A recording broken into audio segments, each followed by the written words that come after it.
What's going on, good people? Today we're gonna do a pre-trip on, I believe it's a 2015 Volvo. In cab Put that tape away. and air brakes. Okay. Why y'all over there? When you first get in the vehicle, you put on your seatbelt. You put your seatbelt on. It's very important that you put your seatbelt on because if you don't, you can fail. Put your seatbelt on, check your seatbelt. My seatbelt is not frayed, torn, or damaged, latches and unlatches properly. The next thing you would talk about is your three emergency equipments.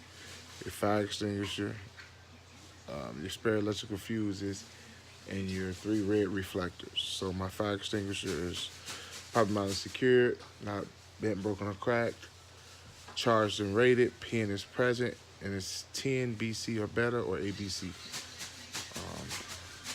My three red triangle reflectors are not damaged and properly mounted and secured. My spare electrical fuses is in the glove compartment if your truck uses fuses. Now, after that, you're going to the floor. My floor is free and clear of anything that can roll up under my pedals that would keep me from operating the vehicle safely. Now, once you've done that, brakes on, trailer brakes, and tractor brakes on, parking brakes on, both parking brakes on, neutral, clutch in, safe start. As soon as you safe start the vehicle, your ABS light is gonna come on. That's when you have an opportunity to mention your ABS light. If the ABS light comes on and stays on, there's something wrong with the ABS, the brakes, the ABS. And if the ABS doesn't come on, there's something wrong with the ABS. It should come on and then quickly pop off. So when you turn the key forward, you would say my ABS is properly working, the light came on, and then cut off. You would then proceed to safe start the vehicle. Once you've safe started the vehicle, you can talk about your lights. You can just move into the end cap. So once you've safe started the vehicle, you talk about all your gauges. My oil pressure gauge is at or rises to normal operating range. My water temperature gauge is at or rises to normal operating range. My voltmeter is 13.8, properly charging my alternator. My primary and secondary air gauges are at or rising to normal operating range. My left turning signal is indicator is properly working. My right turning signal indicator is properly working. My four-way flasher indicators are properly working. My clearance light indicators are properly working. My front headlight indicators are properly working. My high beams are properly working. You would then move into the windshield wipers. My windshield wipers are not properly mounted and secured, not frayed, torn, or damaged. And my windshield wiper fluid is properly working. I'm sorry. And my windshield wiper fluid is properly working. And my windshield wipers are properly working.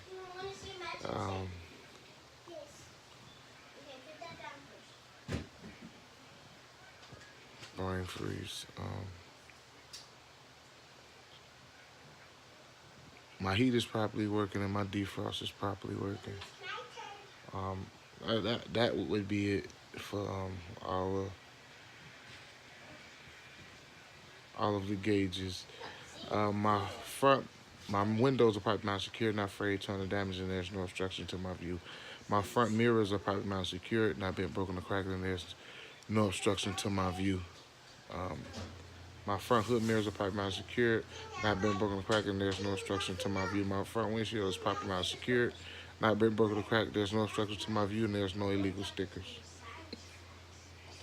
At this point, you have finished everything in the end cap with the exceptions of the brakes.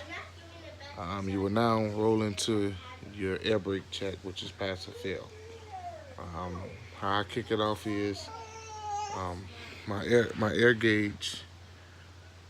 Your governor cuts in at 90, cuts out at about 125.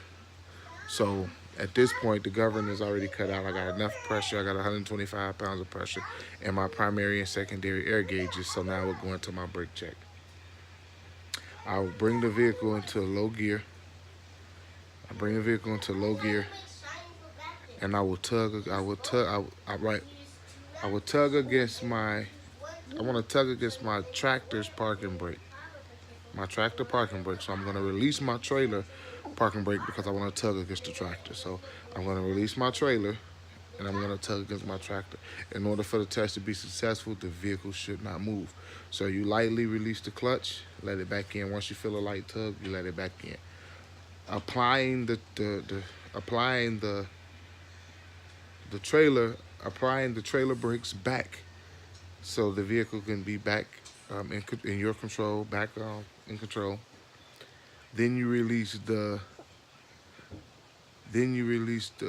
tractor's brake, the tractor's parking brake, so you could tug against the trailer. So once you release the tractor brake, you tug against the trailer. In order for the test to be successful, the vehicle should not move. You then release both the tractor and trailer parking brakes and hold your Johnson bar down and tug against the trailer's service brake. In order for the test to be successful, the vehicle should not move. After you've conducted this test, you would want to go back to neutral, pull the brakes out, secure the vehicle. You want to secure the vehicle.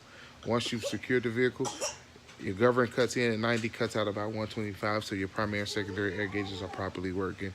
You build your pressure back up to 125 at this point. Once you've built the pressure back up to 125, you would then roll into your applied and then both your fan downs. So my primary and secondary air gauges are properly working. It's because my governor cut in at 90, cut out at 125.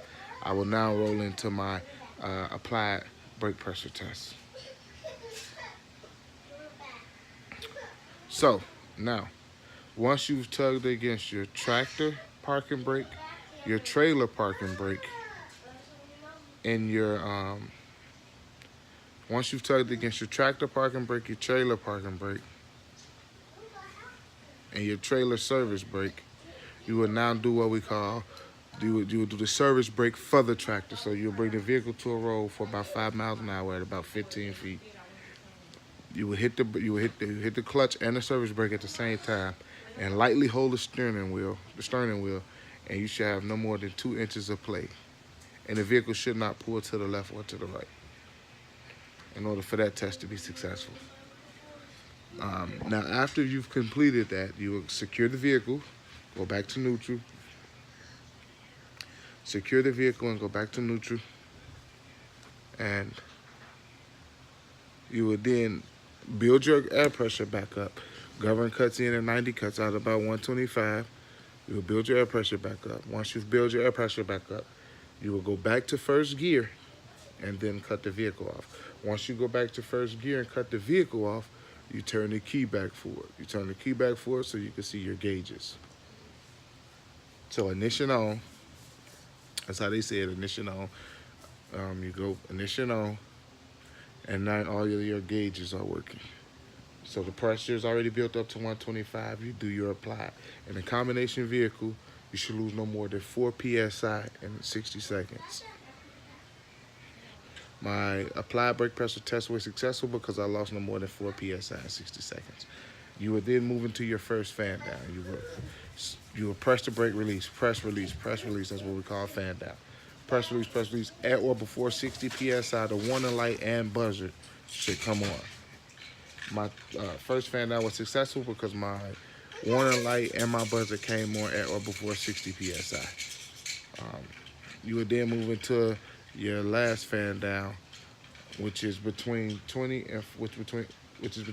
and 20 psi. Your tractor valve should pop up during your trailer valve, preventing the jackknife. So you keep on pushing it in, and both the brakes should pop out. And that was an in cab and air brake check right there, just off the top of the head. A little rusty. It's been about a week and a half since I pre-trip. But that's it. Yeah, that's the end cap. And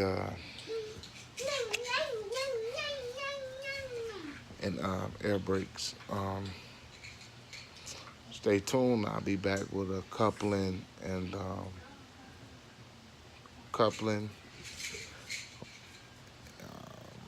engine compartment, and then the rear of the tractor, and then the trailer. Peace.